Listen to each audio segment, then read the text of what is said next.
Hello and good afternoon. Welcome to our subject, ITAS 1. And we are now on our Unit 2, uh, Chapter 7, Introduction to Oriented Programming. So our topic for this afternoon is about encapsulation.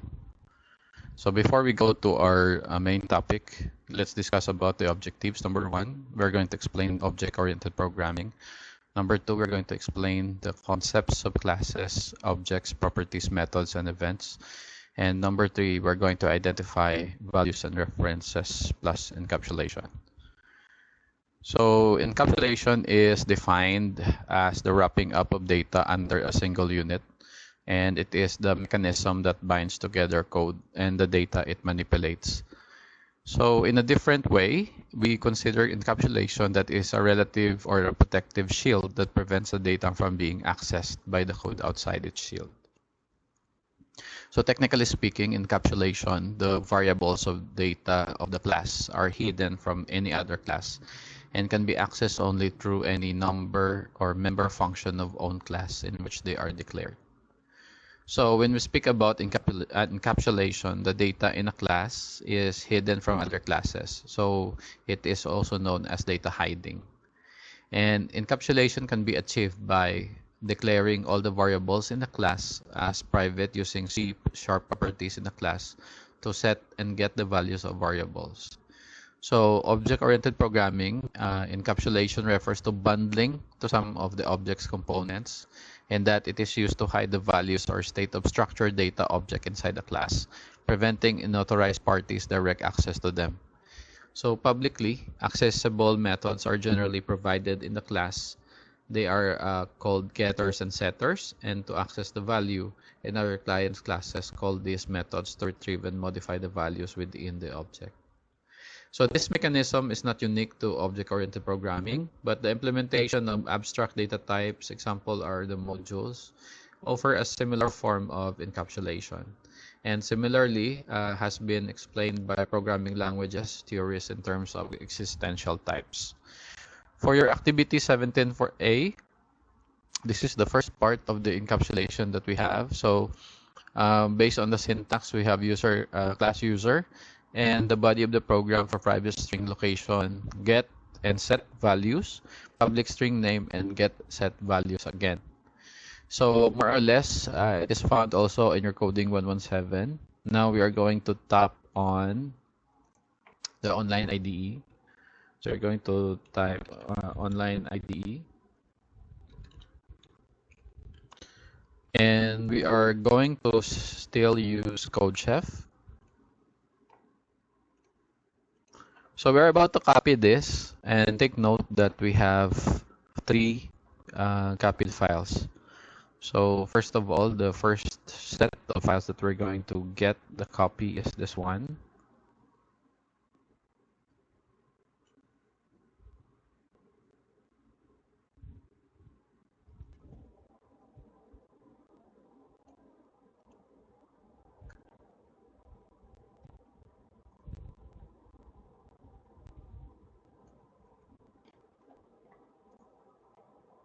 Now for C#, what we're going to do is to look for C# values and paste your copied file. So the second portion of the code is found here.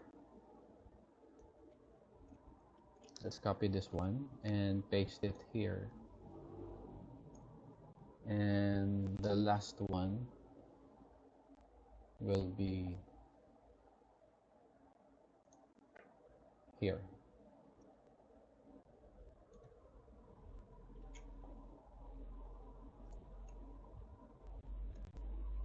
Okay, so let's run the program.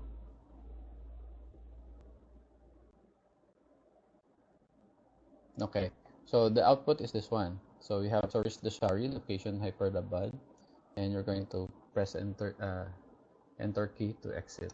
Okay. Okay, so this is the first value or the first coded example for 17.A in encapsulation. Okay, let's go to the second example. So the second example is the advantages of the encapsulation. So we have for the advantages, we have data hiding. The user will have no idea about the inner implementation of the class, but it will not be visible to the user that how this class is stored values and variables, and he only knows what they are passing the values to accessors and variables that are getting initialized to that value.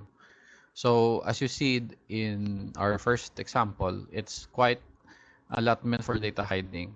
So the second advantage is increased flexibility. And when we speak about increased flexibility, this can have variables of the class that can ready only or write only. So it depends on our requirement. When you speak about the requirement, it is the need of the code that you are going to encode. So if you wish to make a variable as read only, what you're going to do is get the assessor code such that in 17.b you can see their assessor code later. For reusability, encapsulation improves the reusability and easy to change with the new requirements. And the testing code is easy just because encapsulation is easy to test for unit testing. Now for the demo, guys, we'll have 1, 2, and 3. Okay, so the first set of codes are found here for encapsulation, more or less. They have the same syntaxes.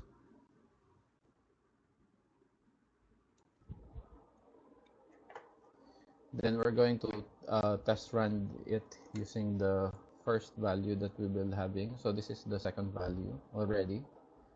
Now go back to the second box.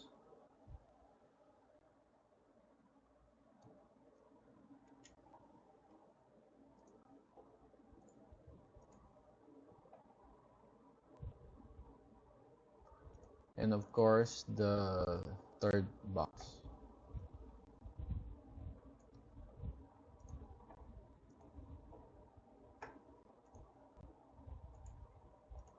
Now, before you run the program, guys, we will be testing this for errors. No, so we are going to evaluate the code because so that the code will be run.